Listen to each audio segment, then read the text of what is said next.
Have you ever pitched a feature that made perfect sense to you, but somehow didn't land with your team or stakeholders? It happens to every product manager. And usually the problem isn't the feature, it's the story behind it. Today, I'm going to show you how storytelling can completely change how you define, pitch, and build product features. I'm Susanne, and I have launched many products and projects, often brought in to turn around troubled initiatives. I help PMs manage stakeholders. Why does storytelling matters? Product management is basically translation work. You translate user needs to designers, you translate business goals to engineers, and you translate technical trade-offs back to the business. Storytelling is what keeps all of those translations aligned. It turns abstract product ideas into something people can feel. And when people understand why a feature matters, they're much more likely to help you build the right version of it. Let me give you a simple structure you can use for almost any product story. Think of it like a miniature narrative. Hero, your user. Goal, what they're trying to accomplish. Obstacle, what's getting in the way. Resolution, how your products helps remove that obstacle. Outcome, how their life improves afterward.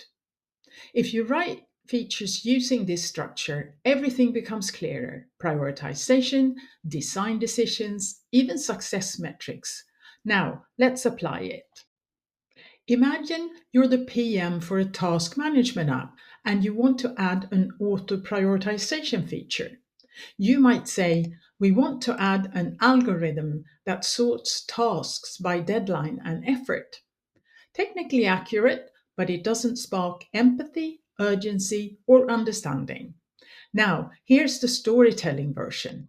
Meet Julia. She's a freelance designer juggling 8 to 10 client projects a week. Every morning, she opens her task list and spends about 20 minutes trying to figure out what to work on first. She wants to feel in control, but instead she starts her day already overwhelmed. Imagine if her task list automatically highlighted what truly needs her attention, deadlines, workload, and even how long each task will take. With auto prioritization, Julia opens the app and immediately sees a clear, confident boosting plan for her day. Instead of deciding what to do, she starts doing. Now, watch what happens. From this short story, the team immediately understands we must include effort estimates, not just deadlines. We need a very clear do this first state in the UI. A morning summary might actually be useful, and a measurable success metric appears. Reduce Julia's time to first task from 20 minutes to under 5. Because we told a story, the feature becomes more than a feature, it becomes a solution to a real emotional and practical problem. Here are a few simple ways to bring storytelling into your day to day. Turn user interviews into tiny narratives. Take a real user quote and build a 3 to 5 sentence story around it. Rewrite your next feature description using the hero, goal, obstacle, resolution, outcome format. It forces clarity and surfaces hidden assumptions. Use stories during sprint planning. Developers especially love stories because they reveal the why and not just the what.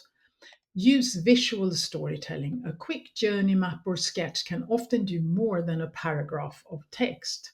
And the best part, you don't need to be a novelist, you just need to speak human. Storytelling isn't fluff. It's not a soft skill. It's one of the most practical tools a product manager has. If you want people to understand your product, show them the user struggle and how your product helps them win. Try this. Take one feature you're working on this week and rewrite it as a short story before sharing it with your team.